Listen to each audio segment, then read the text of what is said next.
Monsieur le maire, Madame, Messieurs les adjoints, Mesdames, Messieurs, chers amis et chère Claudine, je suis honoré de pouvoir évoquer ici l'œuvre et la personnalité d'écrivain de François Rabelais, puisque ces dates de naissance et de mort, déjà pour commencer, coïncident avec quelque chose que nous vivons aujourd'hui, c'est-à-dire la crise de la conscience européenne.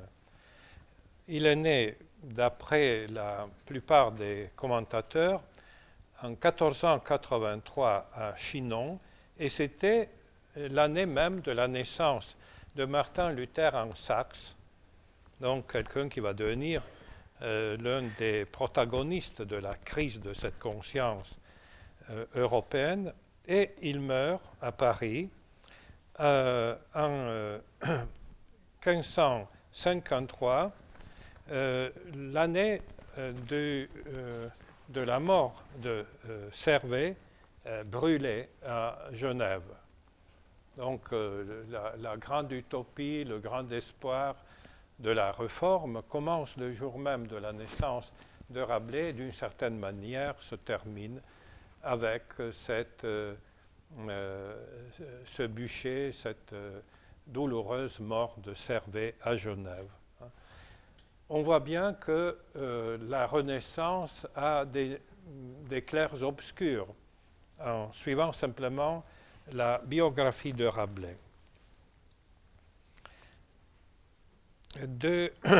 Dans sa jeunesse, Rabelais devient moine au couvent des franciscains de la Baumette, près d'Angers. Donc le pays de la Loire va être très présent dans ses livres. Tandis qu'il suit parallèlement des études de médecine. Là aussi, nous trouverons beaucoup de citations de cet art. En 1524, il passe de l'ordre des franciscains à celui des bénédictins, auquel appartient également Teofilo Folengo. C'est un auteur qui est célèbre en Europe par son latin macaronique, qui sera imité constamment par Rabelais, qui a eu du reste 2 séjours assez longs en Italie. Ce dernier, donc Folengo, avait écrit, comme le fera Rabelais, dans ce latin macaronique, mais qu'on peut très bien comprendre, mélangé de lombard, et Rabelais le fera avec le patois de la Touraine, et d'autres patois encore. Il avait écrit donc toute une série d'aventures pleines de renversements du monde, de mets, de banquets, de folies, que nous retrouverons dans les 2 grands livres de commencement, le Pantagruel et le Gargantua de Rabelais. En 1531, il écrit son Pantagruel, et à cette époque-là, il faut bien le dire, coexistent encore 2 visions de la Renaissance. L'une peuplée de courtisans que véhiculent Raphaël, Castiglione ou l'Arioste, l'harmonie, la paix, la distance, la cour, etc., et qui a triomphé dans la critique jusqu'à aujourd'hui, et l'autre transmise par Pulci, Folengo et Rabelais, c'est-à-dire la démesure, les géants, la laideur également, l'excès, en tout cas l'excès. Entre Pantagruel 1532 et Gargantua 35, Rabelais suit le cardinal Jean du Bellay en Italie, se rend à Rome, où Paul III l'autorise à exercer la médecine. De 1539 à 1542, il est à Turin, à la suite du gouverneur du Piémont, Guillaume de Langeais, et chargé à la fois des jardins et de la librairie, ce qui va être aussi un élément important pour ses œuvres. Rentré en France, il publie le tiers livre des faits et dits héroïques de Pantagruel en 1945, et la même année, le livre est condamné par la Sorbonne, puis le quart livre en 1948 avant de mourir en 1953. Le 5e livre est publié posthume en 1562 et enfin en 1564 le 5e livre tout entier est publié et c'est la date même de la fin du Concile de Trente qui départage définitivement les églises réformées et l'Église de Rome. Donc, comme vous le voyez, la biographie même de Rabelais nous montre cette crise de la Renaissance. Je voudrais justifier mon choix de ce soir. L'année dernière, j'avais présenté d'une certaine manière l'excès du spleen, de la mélancolie chez Baudelaire. Et ici, au contraire, ce soir, nous avons plutôt l'excès du bonheur chez Rabelais. C'est les larmes et le rire. Mais Rabelais nous dit très clairement, dans son Gargantua, il vaut mieux de rire que de larmes écrire, pour que ce rire est le propre de l'homme. Et c'est une citation des classiques qui disent que risibile, l'homme est d'une qualité autant faite pour le rire que pour être dans une condition dérisoire. Les deux, risible vont dans les deux sens, actif et passif. Il précède d'une certaine manière à la dissolution d'un monde ancien qui avait été soutenu, porté par le latin. On ne peut pas faire une distinction trop nette entre le latin classique et le latin du Moyen-Âge et le latin des humanistes. C'est toujours du latin. Alors que l'arrivée de Rabelais change en effet le monde de l'écriture.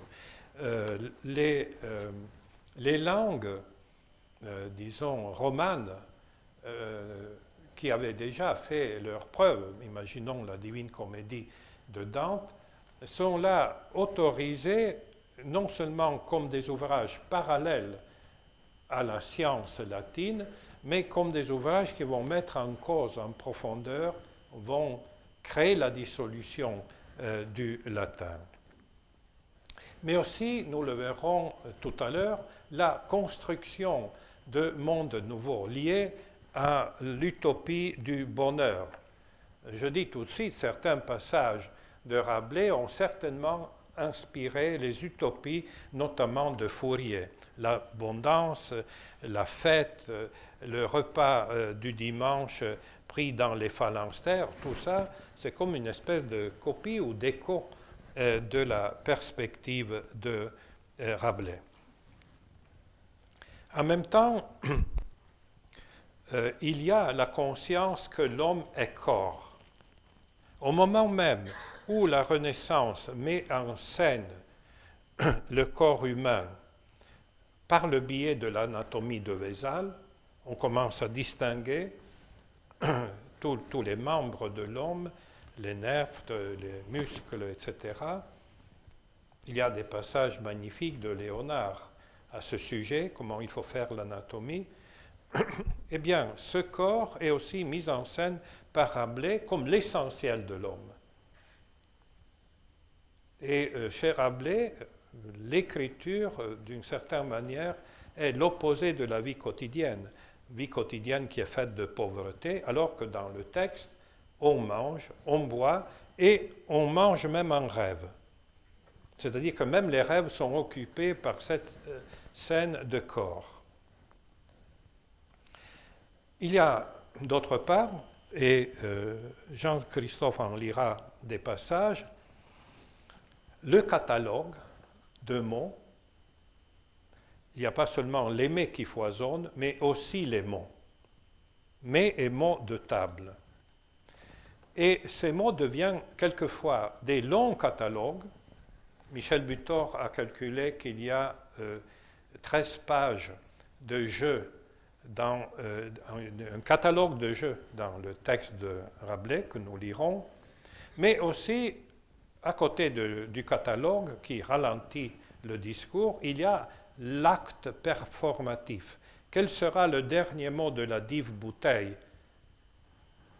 Tout le roman est fait pour aller chercher la dive bouteille, eh bien ce sera trink, c'est-à-dire bois. Donc c'est un acte très performatif. Il y a aussi ce qui est plus essentiel dans le discours utopique. L'utopie est faite pour les grands esprits, mais il y a une autre utopie quotidienne, c'est le pays de Cocagne. Et là, il y avait déjà, si vous voulez, un modèle. C'était le modèle de Calandrin dans le Décaméron de Boccace, où Calandrin va chercher, parce que la ruse de ses compagnons lui prépare un piège, va chercher la pierre héliotrope qui rend invisible. Et pourquoi veut-il faire cela?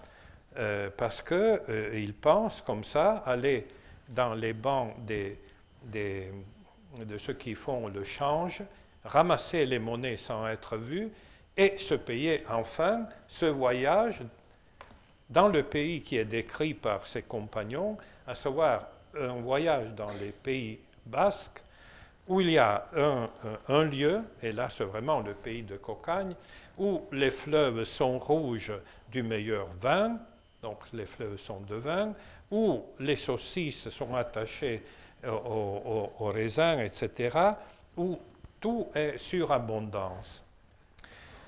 Alors que dans le texte de Rabelais, ce pays qui est pensé dans des régions lointaines et surtout soumis à l'épreuve de l'invisible, chez Rabelais, au contraire, c'est un pays où tout est dans des proportions énormes et on dirait presque abnormes. Hein. Et ce passage doit être compris aussi, et c'est les 4 mouvements que je vous propose ce soir, dans je dirais, dans une espèce de dialogue entre, et c'est pourquoi j'aime beaucoup Rabelais, parce qu'il réussit à tenir ensemble le sublime et le quotidien.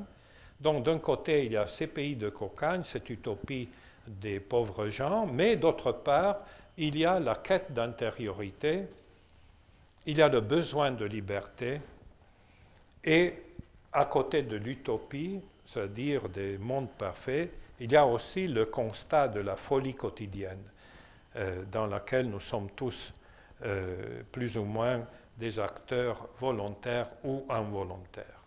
Alors, de ces 4 mouvements, je voudrais vous proposer tout d'abord, grâce à votre lecture, déjà l'emblème de la liberté.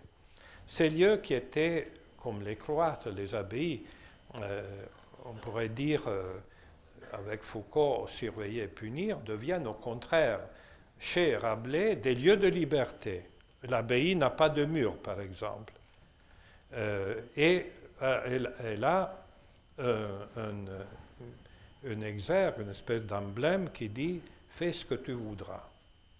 Je dirais, le rite, toutes les obligations, toutes les normes qui sont habituelles dans une vie contrôlée et rythmée par le rite, eh bien là, ça devient un lieu de liberté plénière. Alors, écoutons la lecture de ce passage inoubliable.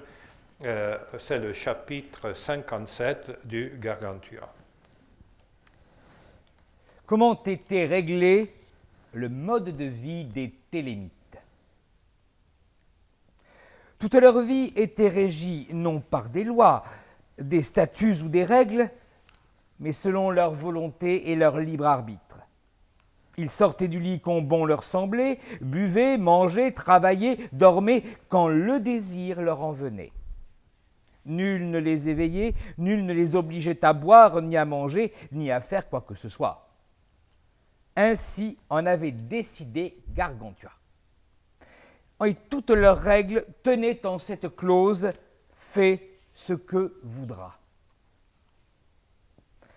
Parce que les gens libres, bien nés, bien éduqués, vivant en bonne société, ont naturellement un instinct, un aiguillon qu'ils appellent honneur et qui les pousse toujours à agir vertueusement et les éloigne du vice.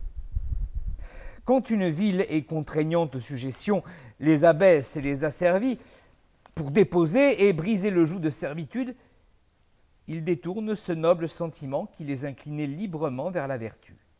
Car c'est toujours ce qui est défendu que nous entreprenons. Et c'est ce qu'on nous refuse que nous convoitons. Grâce à cette liberté, ils rivalisèrent d'efforts pour faire tous ce qu'ils voyaient plaire à un seul. Si l'un ou l'une d'entre eux disait « buvons, tous buvez », si on disait « jouons, tous jouez », si on disait « allons nous ébattre au champ, tous y aller ».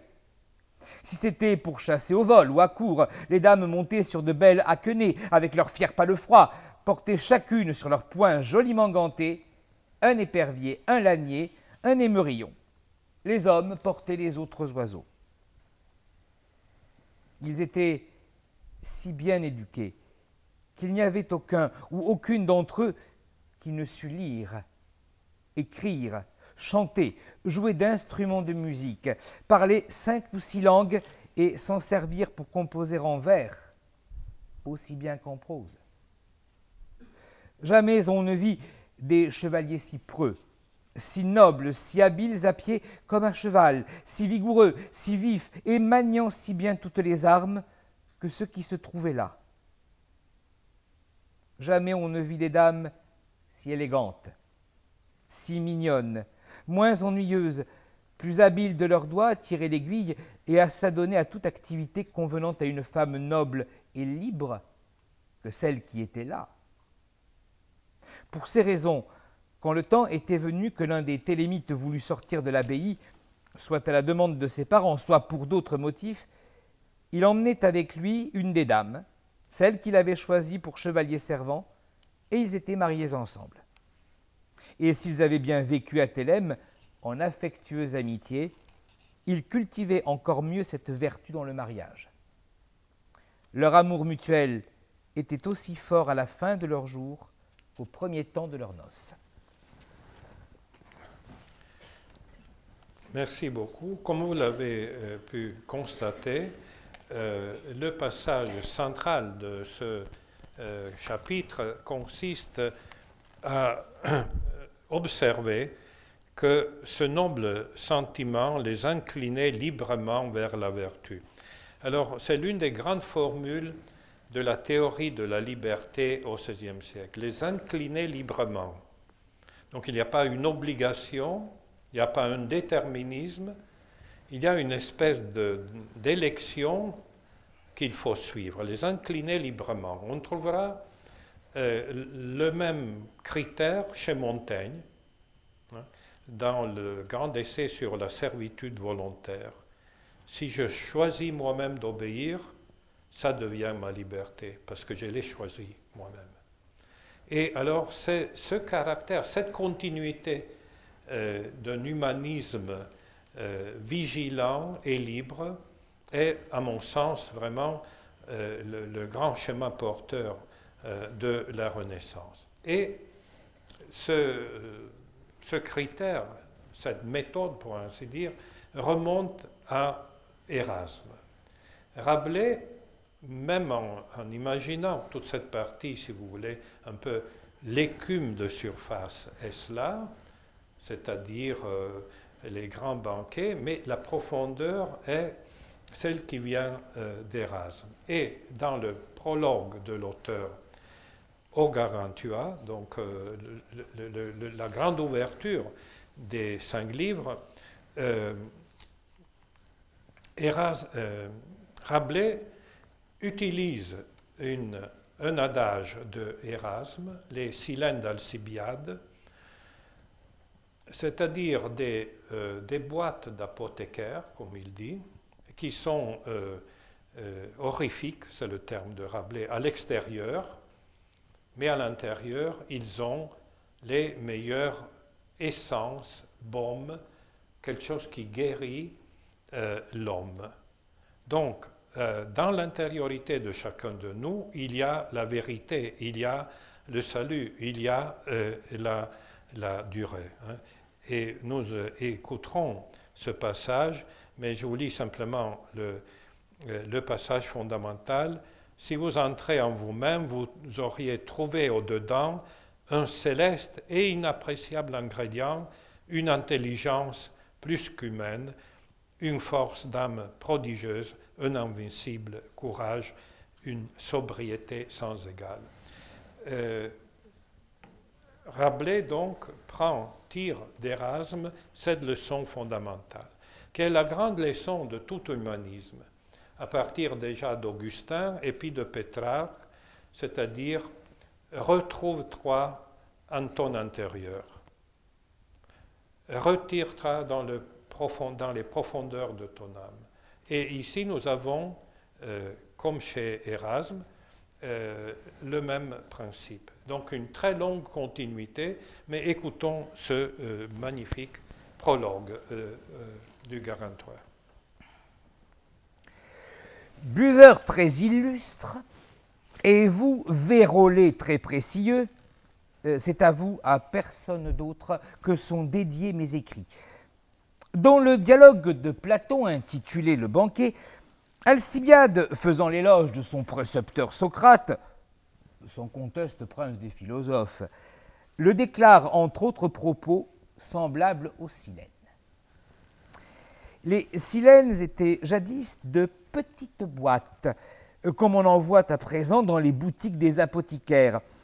Au-dessus étaient peintes des figures amusantes et frivoles, harpies, satyres, oisons bridées, lièvres cornus, cannes battées, boucs volants, cerfs attelés et autres semblables figures imaginaires, arbitrairement inventées pour inciter les gens à rire, à l'instar de Silène, maître du bon Bacchus. Mais à l'intérieur, on conservait les fines drogues, comme le baume, l'ambre gris, la môme, le musc, la civette, les pierreries et autres produits de grande valeur. Alcibiade disait que tel était Socrate parce que, ne voyant que son physique et le jugeant sur son aspect extérieur, vous n'en auriez pas donné une pelure d'oignon tant il était laid de corps et ridicule en son maintien.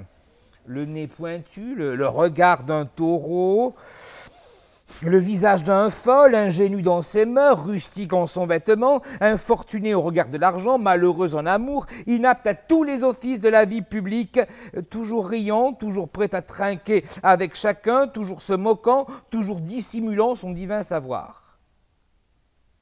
Mais en ouvrant une telle boîte, vous auriez trouvé au-dedans un céleste et inappréciable ingrédient, une intelligence plus qu'humaine, une force d'âme prodigieuse, un invincible courage, une sobriété sans égale, une incontestable sérénité, une parfaite fermeté, un incroyable détachement envers tout ce pourquoi les humains s'appliquent tant à veiller, courir, travailler, naviguer et guerroyer. À quoi veut aboutir, à votre avis, ce prélude, ce coup d'envoi ? C'est que vous, mes bons disciples, et quelques autres folles en disponibilité, lorsque vous lisez les joyeux titres de certains livres de notre invention, comme Gargantua, Pantagruel, Fesse-Peinte, La dignité des braguettes, des poisolards assaisonnés d'un commentaire, etc., etc., vous jugez trop facilement qu'il n'y ait question au-dedans que de moquerie, pitrerie et joyeuse menterie, vu qu'à l'extérieur l'écriteau, c'est-à-dire le titre, est habituellement compris, sans examen plus approfondi dans le sens de la dérision ou de la plaisanterie. Mais ce n'est pas avec une telle désinvolture qu'il convient de juger les œuvres des humains. Car vous dites vous-même que l'habit ne fait point le moine. Et-elle a revêtu un habit monacal qui n'est en dedans rien moins qu'un moine. Et-elle a revêtu une cape espagnole qui, au fond du cœur, ne doit rien à l'Espagne. C'est pourquoi il faut ouvrir le livre et soigneusement peser ce qui y est exposé. C'est alors que vous vous rendrez compte que l'ingrédient contenu dedans et de bien autres valeurs que ne le promettait la boîte. C'est-à-dire que les matières traitées ici ne sont pas aussi frivoles que au-dessus le titre le laissait présumer. Et en supposant qu'au sens littéral, vous trouviez une matière assez joyeuse et qui corresponde bien au titre, il faut pourtant ne pas s'arrêter là, comme enchanté par les silènes, mais interpréter dans le sens transcendant ce que peut-être vous pensiez être dit de verbe. N'avez-vous jamais attaqué une bouteille au tire-bouchon, nom d'un chien? Rappelez-vous la contenance que vous en aviez. Mais n'avez-vous jamais vu un chien rencontrant quelque os à moelle? C'est, comme le dit Platon au livre 2 de la République, la bête la plus philosophe du monde. Si vous en avez un, vous avez pu remarquer avec quelle sollicitude il guette son os, avec quel soin il le garde, et avec quelle ferveur il le tient, avec quelle précaution il l'entame, avec quelle passion il le brise, avec quelle intelligence il le suce. Quel instinct le pousse? Qu'espère-t-il de son travail? À quel fruit prétend-il? À rien de plus qu'à un peu de moelle. Il est vrai que ce peu est plus délicieux que le beaucoup de toute autre nourriture, parce que la moelle est un aliment élaboré jusqu'à sa perfection naturelle, selon Galien au livre 3 des facultés naturelles et au livre 11 de l'usage des parties du corps.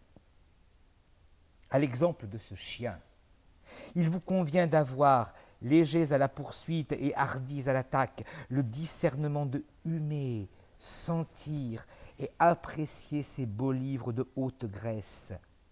Puis, par une lecture attentive et une réflexion assidue, rompre l'os et sucer la substantifique moelle, c'est-à-dire ce que je comprends par ces symboles pythagoriques, avec le ferme espoir de devenir avisés et vertueux grâce à cette lecture.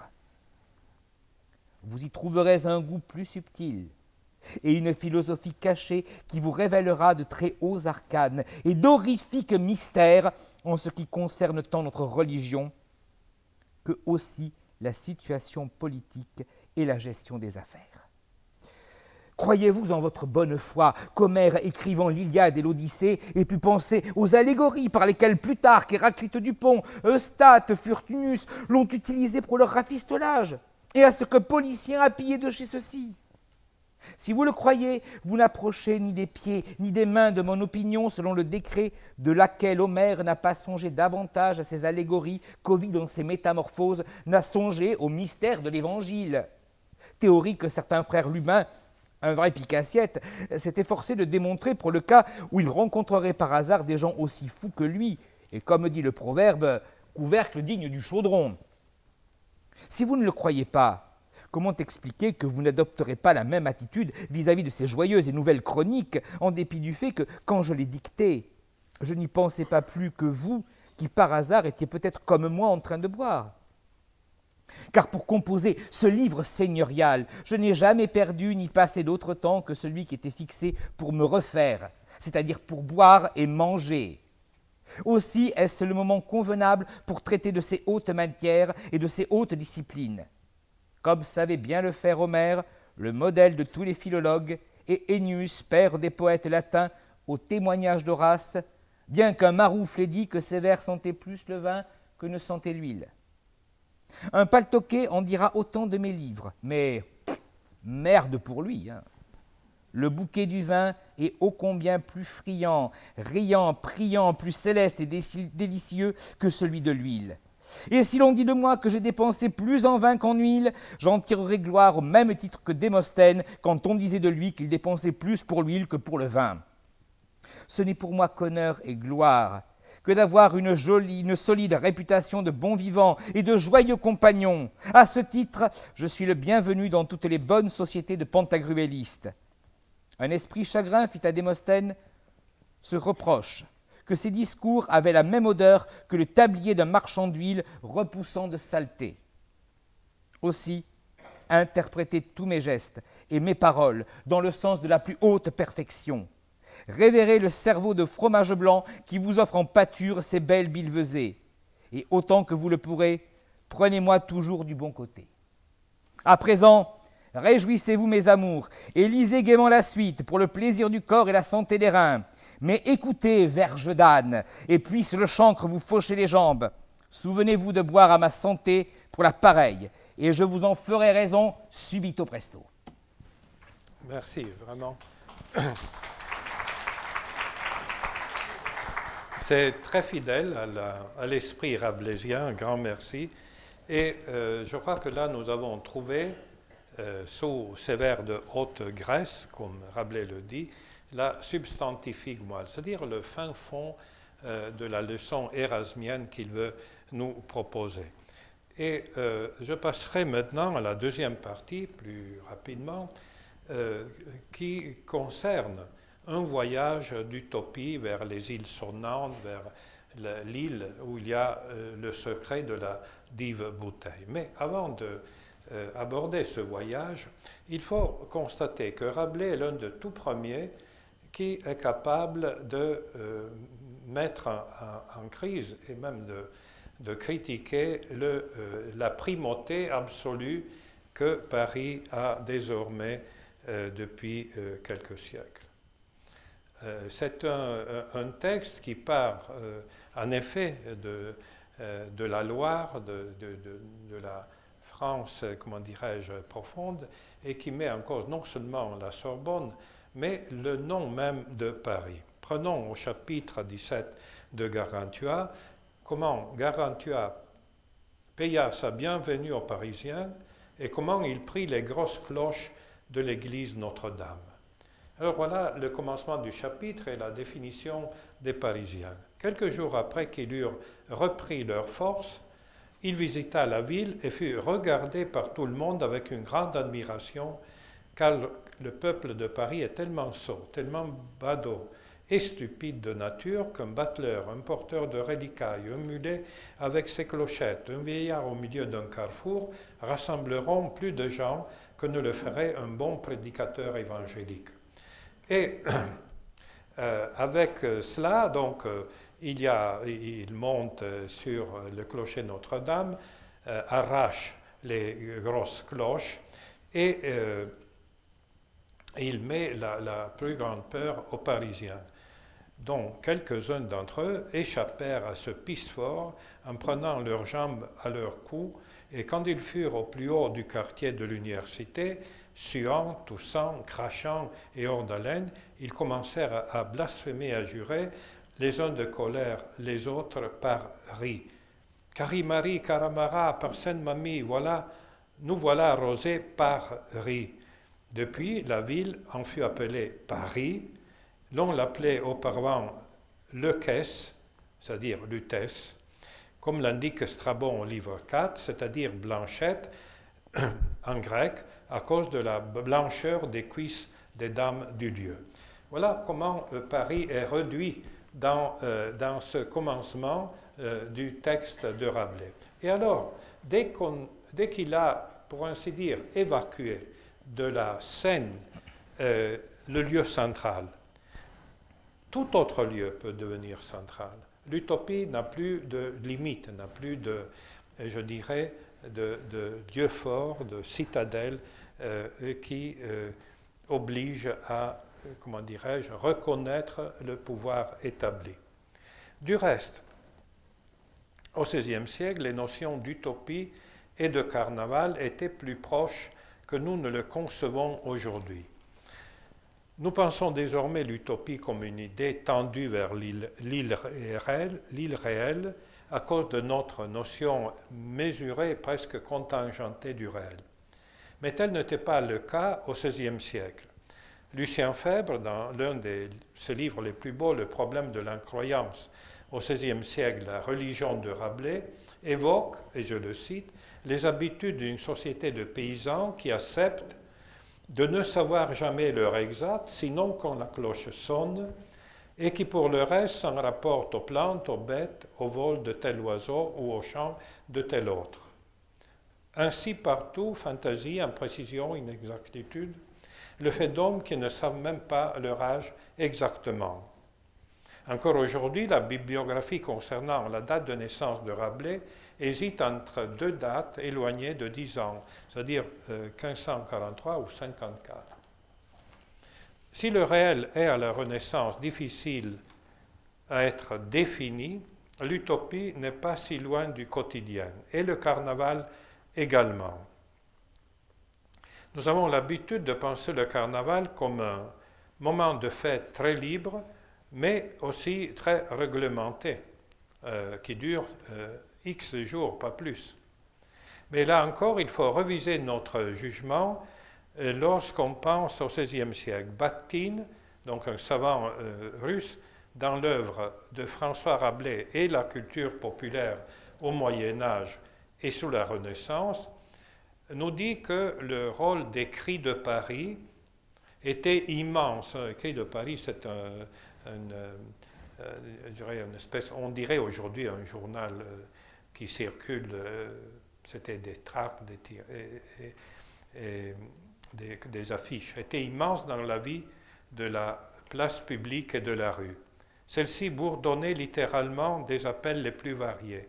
Il importe de rappeler que non seulement toute la réclame, sans exception, était verbale et clamée à tue-tête, mais que d'autre part, toutes les annonces, arrêtés, ordonnances, lois, étaient portées à la connaissance du peuple par voie orale.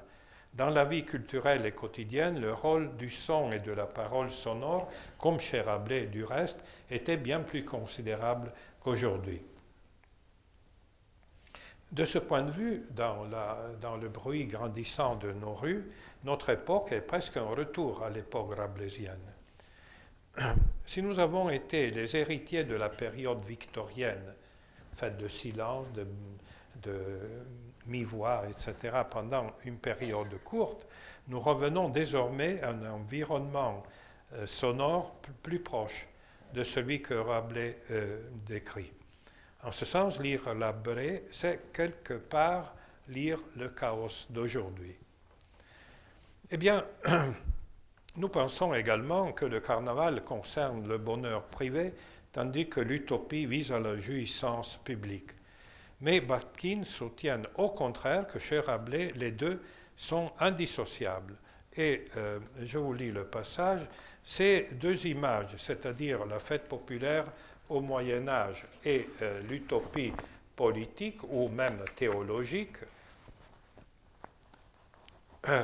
sont profondément actives et triomphantes, car elles achèvent le processus de labeur et de lutte que l'homme vivant dans la société effectue dans le monde. Et dans le passage que nous allons écouter, il y a quelque chose de plus important.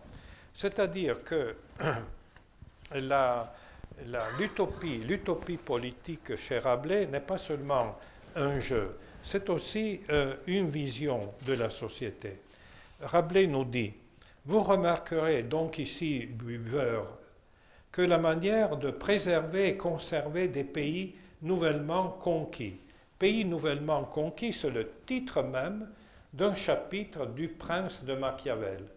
Ce traité qui théorise le fait d'utiliser la force quand les règles ne suffisent plus, qui justifie le pouvoir qu'il faut pouvoir tenir par tous les moyens, légaux et illégaux. Eh bien, il dit non, ce n'est pas cela.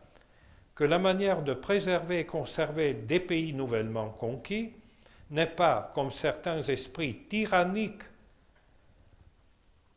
l'ont prétendu à tort pour leur perte et leur déshonneur, n'est pas de piller, de forcer, d'écraser, de ruiner, de tourmenter et de gouverner les populations avec verge de fer, bref, de manger et dévorer les peuples, mais au contraire de les faire manger, de leur donner de quoi manger.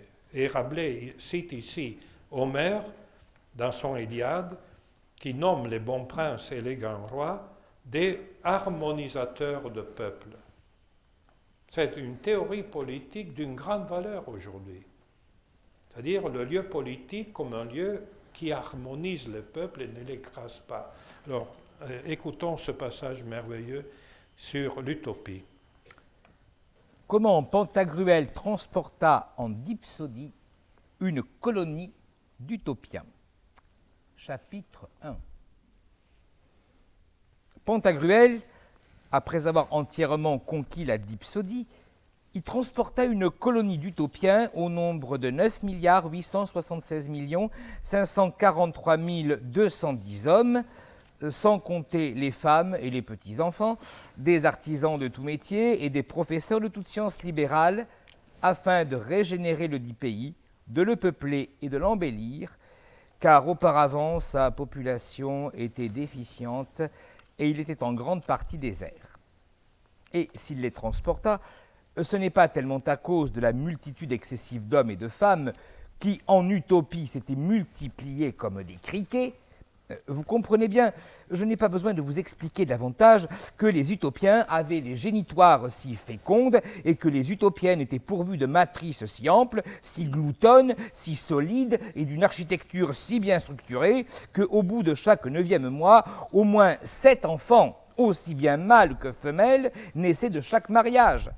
À l'exemple du peuple juif en Égypte, selon l'IRA, enfin, s'il ne délire pas.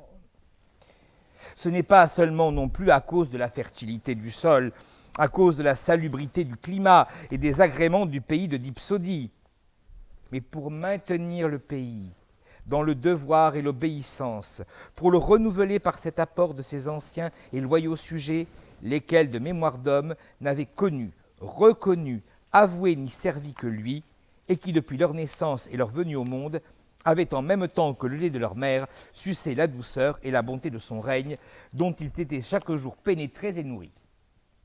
Cela donnait ferme espoir qu'on les verrait plutôt quitter la vie du corps que cette primordiale et unique soumission due par nature à leur prince, en quelque lieu qu'ils fussent dispersés et transportés, et que non seulement eux-mêmes et les générations successives, issues de leur sang, vivraient ainsi, mais qu'ils entretiendraient également dans cette fidélité et cette obéissance les nations nouvellement adjointes à son empire.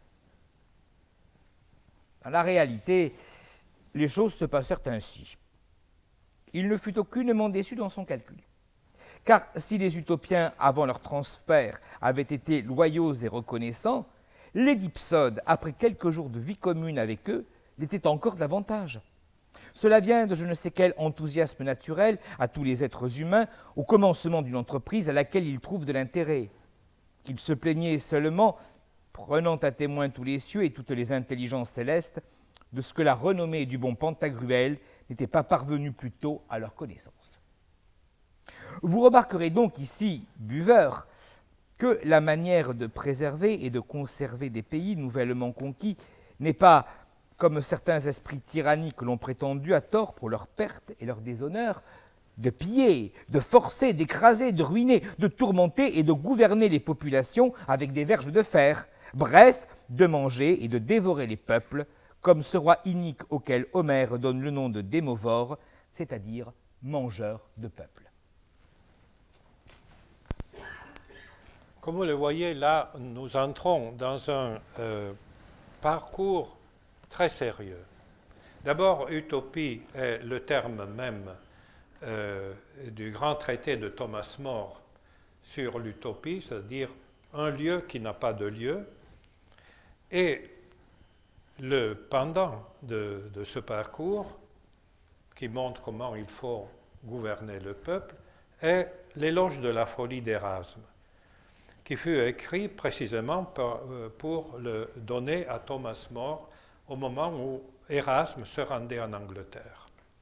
Donc, c'est les deux grands piliers de la Renaissance qui sont présents dans le texte de Rabelais.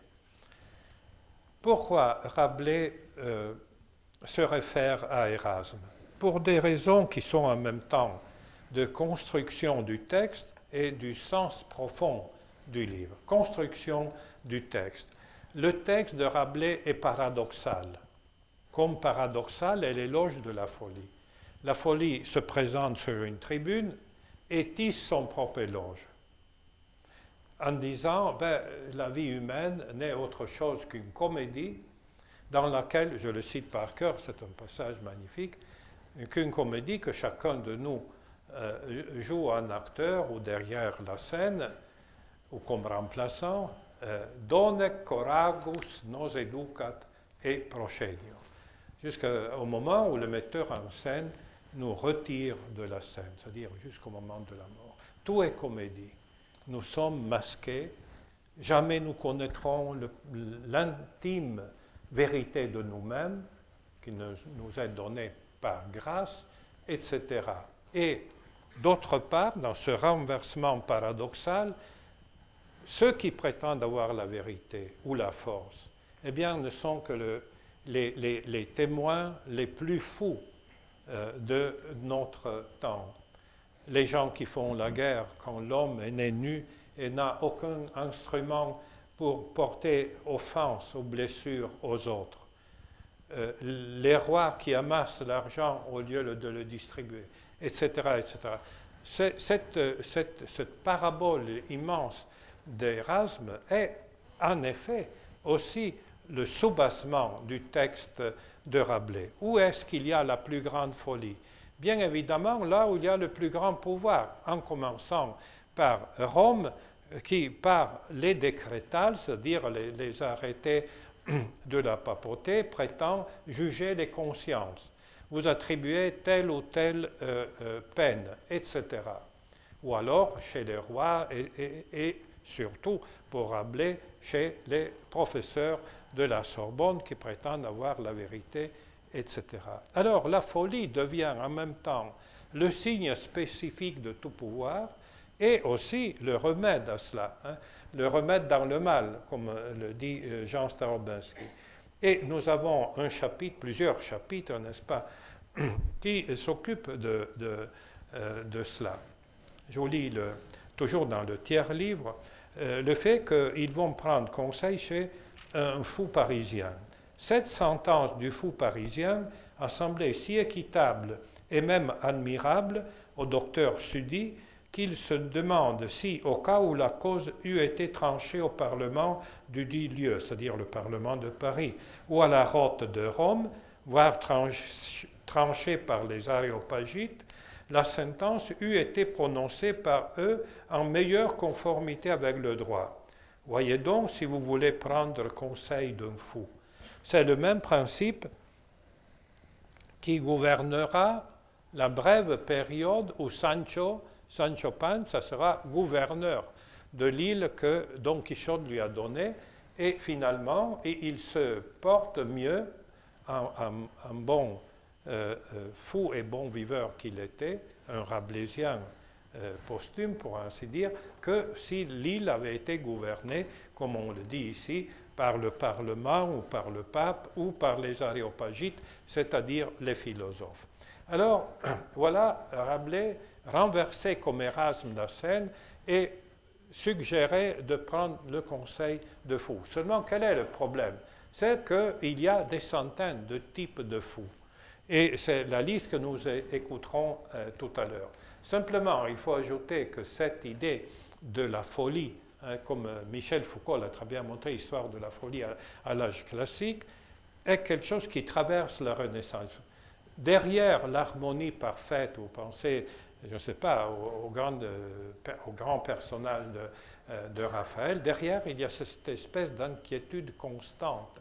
Et à la fin de la Renaissance, un héritier italien de Rabelais, Tommaso Garzoni, écrit 2 traités magnifiques qu'il faudrait mettre en scène du reste, c'est-à-dire l'hôpital des fous incurables, où chaque chambre a une qualité différente de fou, et encore plus le théâtre des cerveaux mondains.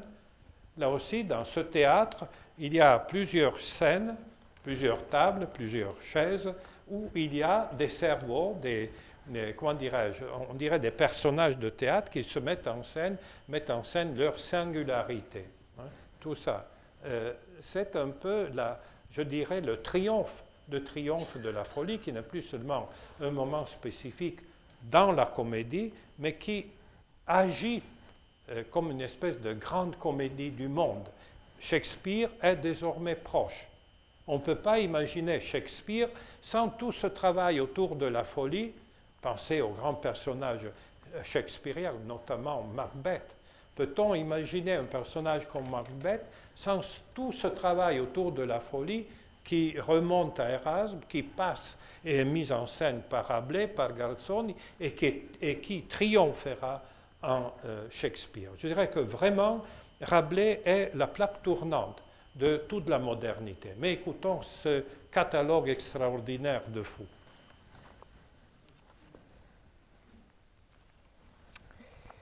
Comment Pantagruel et Panurge composent un blason de Triboulet. Chapitre 38. Par mon âme, répondit Panurge, c'est ma volonté. Il semble que mon boyau s'élargit. Je l'avais naguère bien serré et constipé. Mais de même que nous avons choisi de prendre conseil auprès de la fine crème de sagesse, de même je voudrais qu'à notre consultation présidât quelqu'un qui fût fou au souverain degré. Triboulet, dit Pantagruel, me semble avoir le degré convenable de folie. Panurge répond, il est proprement et totalement folle. Folle fatale, de gamme majeure, de nature, de bécard et de bémol, céleste, terrien, jovial, joyeuse et folâtrant, mercurial, joli et folichon, lunatique, à pomponnette, à boulette, à sonnette, riant et vénérien, jusqu'à la lie, de mère goutte, de la prime cuvée, de bouillonnement original, papal, consistorial, conclaviste, bulliste, original, loyal, ducal, porte-drapeau, seigneurial, palatin, principal, prétorial, total, élu, fiscal, extravagant, à bourrelet, à simple tonsure, caudal, gradué avec nomination en folie, commensal, premier de sa licence, curial, porte-étendard, triomphant, vulgaire, collatéral, niais, rare et migrateur, passager sur la branche civile, populaire, hagard d'élite, tacheté, pillard, à la queneuve, sauvagin, radotant, de sous-barbe, transcendant, souverain, super cocorico, métaphysique, corollaire, du levant, extatique, catégorique, du sublime prédical, cramoisi, déferlant, bon teint, officieux, bourgeois, pratique, tête de loup, d'arithmétique, allié, modal d'algèbre, de cabale, d'intention seconde, d'almanach, hétéroclite, synthétique, abréviateur, danseur du ventre, bien bulé, mandataire, capuchonnaire, titulaire, tapinoir et barbatif, bien montulé, aux ongles courts, couillard, grimaud, éventé, culinaire, de haute futée, tournebroche, marmiteux, catarré, à 24 carats, bizarre, de guingois, de culotte fendue, à bâton, à marotte, bon caramboleur, de bonne largeur, trébuchant, suranné, de rustrerie, à pourpoint, galant, élégant, d'arrache-pied, de rébut, du patron, à chaperon, à la grande manche, à la damasquine, d'incrustation en style oriental, baritonnant, moucheté, non déplaisant et à l'épreuve de l'arquebuse. Si on avait raison jadis de nommer à Rome Quirinal les fêtes des fous, on pourrait à bon droit instituer en France les tribouletinales. Si tous les fous portaient croupières, il aurait les fesses bien écorchées.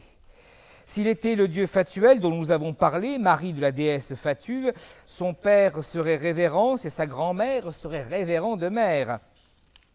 Si tous les fous allaient lamble, il les dépasserait malgré ses jambes tortes d'une grande toise. Allons le trouver sans attendre. De lui, nous obtiendrons quelques belles solutions, je m'y attends. Je veux bien, dit Pantagruel, assister au jugement de Bridois. Pendant que j'irai à Mirelingue, ville située au-delà de la vallée de la Loire, je dépêcherai Carpalin pour amener Triboulet de Blois jusqu'ici. Alors, on dépêcha Carpalin. Et Pantagruel, accompagné de ses gens, Panurge, Épistémon, Ponocrates, frère Jean, Gymnaste, Rhizotome et autres, prit le chemin de Mirlingue. Voyez merci beaucoup. Voyez la richesse de la folie dans ce monde sublunaire. Et nous abordons maintenant la fin de notre conversation, de notre dialogue avec Rabelais, en arrivant rapidement à l'île où il y a la dive bouteille, le temple de la dive bouteille. Et là, il y a un grand miracle. comment l'eau de la fontaine avait goût de vin selon l'imagination des buveurs. C'est-à-dire que chacun buvait et trouvait son vin préféré. Encore que notre panurge était plutôt lié au vin de Beaune. Il y avait une préférence pour la Bourgogne, n'est-ce pas? Et la conclusion est, maintenant, imaginez et buvez. S'il y a un emblème pour définir l'œuvre de Rabelais, les 5 livres, c'est précisément ça. C'est le corps et l'imagination. Imaginez et buvez. Et pour tout conclure, l'un des passages qui me séduit toujours le plus et qui est la vraie conclusion de ce long voyage, n'est-ce pas, c'est comment Rabelais justifie ce long passage des compagnons vers la dive bouteille. Eh bien, il dit, tous les philosophes, et ce sera aussi ma conclusion, tous les sages anciens ont estimé que faire le chemin de la connaissance divine et recherche de la sagesse demande 2 choses nécessaires, guide de Dieu et compagnie d'hommes. Voilà, je dirais que la grande, immense sagesse de Rabelais est dans une période où tout a été déchiré. Il naît l'année de Luther et meurt l'année de la mort de Servet, a été, comme du reste chez Montaigne, la capacité de tenir ensemble ce double aspect de la vie humaine, guide de Dieu et compagnie d'hommes. La compagnie d'hommes étant si nécessaire pour savoir chacun connaître, en la voyant dans l'autre, sa propre folie, et pour aller ensemble vers quelque chose qui serait, je dirais d'une certaine manière, un peu eucharistique, parce que finalement, comme plusieurs interprètes l'ont montré, ce passage final est un passage qui porte au vin, à la scène divine, qui est en effet représentée par ce temple de la dive bouteille et par cet emblème, guide de Dieu et compagnie d'hommes. Je remercie beaucoup et je remercie infiniment Jean-Christophe. Merci. Vous me manquerez beaucoup demain. C'était super. Merci. Super. Merci. Super. Merci.